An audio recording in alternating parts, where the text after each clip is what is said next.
Mapagpalang araw po sa ating lahat.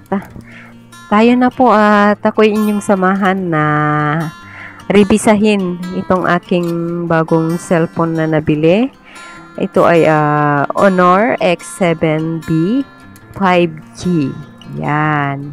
Ayan po siya. Bagong bili ko po siya at ang aking cellphone po na ginagamit ay naghahang na. Gawa ng ang internal storage po niya ay full na. Kaya kailangan ko na pong bumili ng bago. Yan. Ito po pala ay 256 GB room o internal storage at 8 GB RAM naman siya.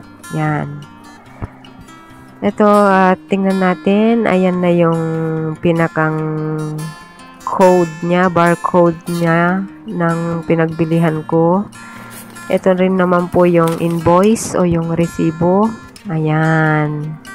Malapit lamang po dito sa bahay ng amo ko, mga 10 minutes siguro ang lakaran hanggang dun sa shop nito. 1.9 ko po siya nabili sa MOP. 1.842 naman pag sa Hong Kong dollar. Mas mura pag sa Hong Kong dollar. Kasi mas mahal ang palitan ng HK ng konti sa MOP. May kasama na nga po pala itong screen protector at saka ito, casing niya. Yan. Transparent casing. Cute siya pero manipis. Hindi siya ganun kakapal. Siguro pag nakaluwag ulit ako, bibili ako ng mas makapal na casing. Ito naman po yung pin niya. Pantusok kapag maglalagay tayo at mag-aalis ng SIM card o memory card. Ayan. Yan po siya. At ito naman po ang kanyang warranty. Ayan, warranty card. Kung halimbawa may problema before 1 year, 1 year warranty po siya. Ito naman po ang kanyang manual. Yan. Hindi po siya ganun karami. 1 piraso lang siya.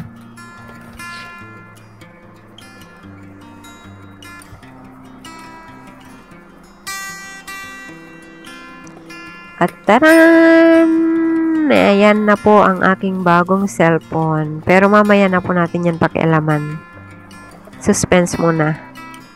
Unahin natin ang kanyang charger. Yan. Ito nga po pala ay made in China. Pero tingin ko naman matibay naman. Yan. Yan ang kanyang adapter ba tawag dyan. At ito naman ang kanyang USB. Yan. Type C po siya. Kapares lang siya ng charger ng cellphone kong Samsung. At yung cellphone ko pong Samsung pala na yun ay bigay laang ng aking amo. Noong 2018. Pero huling bili ko po ng cellphone ay noong 2012 pa. So 12 years na po akong hindi nakakabili ng sarili kong cellphone. Ito po yung likod ng cellphone. Ayan, may dalawa siyang para sa camera. Ito po yung gilid. Sa kanan, volume, high-low at saka power on and off. Sa kaliwa naman po ay ang ating lagay ng SIM card at memory card. Parehas lang siya ng Samsung ko. Sa babang bahagi naman po ay headset, charger at speaker. Yan. Ayan po ang kanyang kabuuan. Ayan. Ang kanyang taas.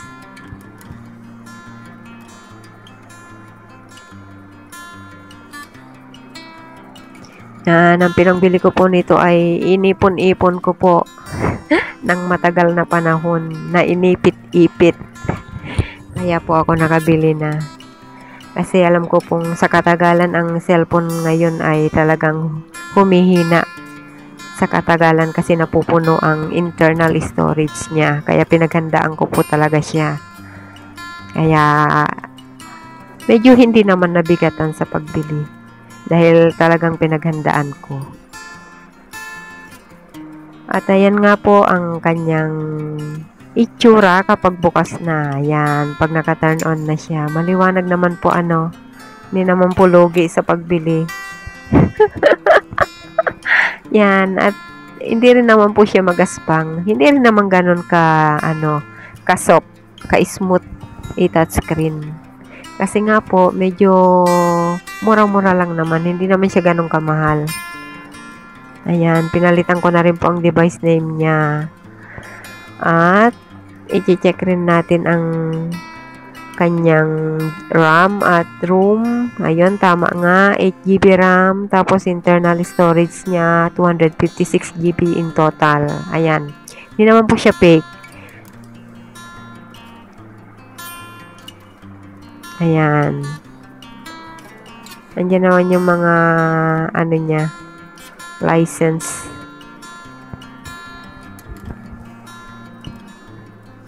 I-check natin ang camera. Ano po yan? Multi-video. Yan. Yung front and back na video. Napindot ko po. Ayan, maliwanag naman po yung camera niya. Pwede na pong gamitin sa aking pag-video para may upload sa YouTube.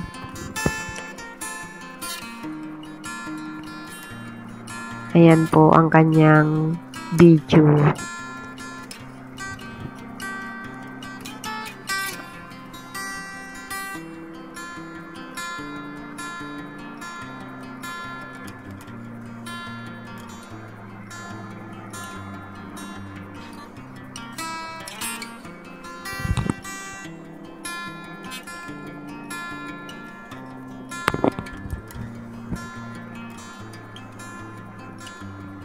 At ito naman po yung normal na video, yung isa lang. Ayan. Maganda naman, ano po, hindi naman siya ganong kadilim. Malinaw-linaw rin naman siya.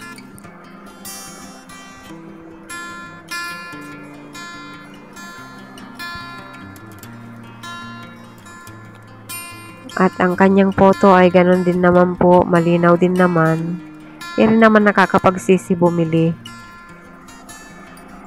Lalo-lalo na at kailangan naman sa araw-araw ang cellphone. Yan.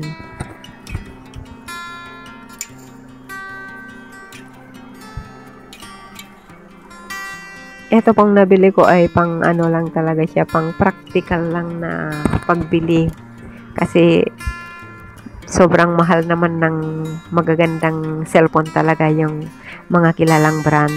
Sobrang mahal naman. Hindi po natin kaya. Sayang ang pera pag ganun po kamahal. Nang hinayang. Tama na po itong ganito. Ayan, malinaw rin naman, oh. Oh. Ayan po yung mga kuha niya.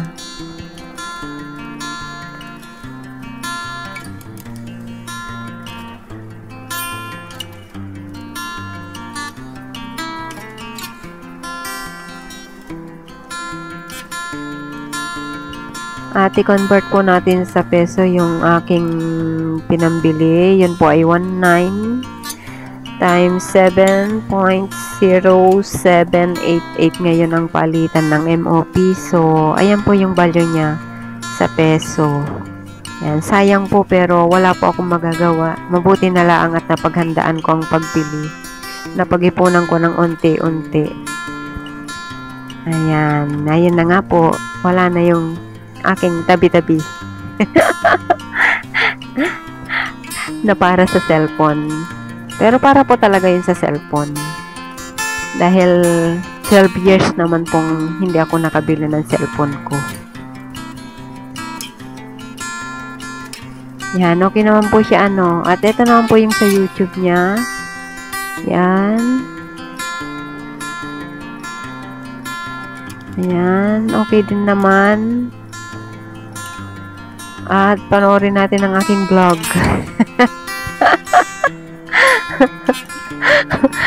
Bili ng cellphone para sa vlog ko po. Panonoorin ko yung sarili ko. Ayan, hindi pa nakontento. I-check po natin uli kung gaano talaga siya kalinaw. Ayan. Okay naman talaga siya. Ayan.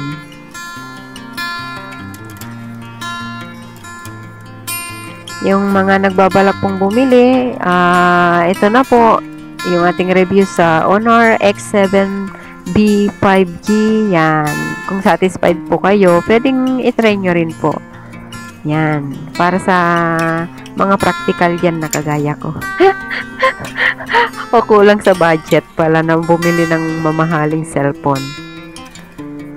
Ayan na po. At maraming salamat po sa inyong panonood. Sana na-satisfied ko rin po kayo sa aking pag-review sa aking bagong cellphone. God bless po sa ating lahat. Bye-bye!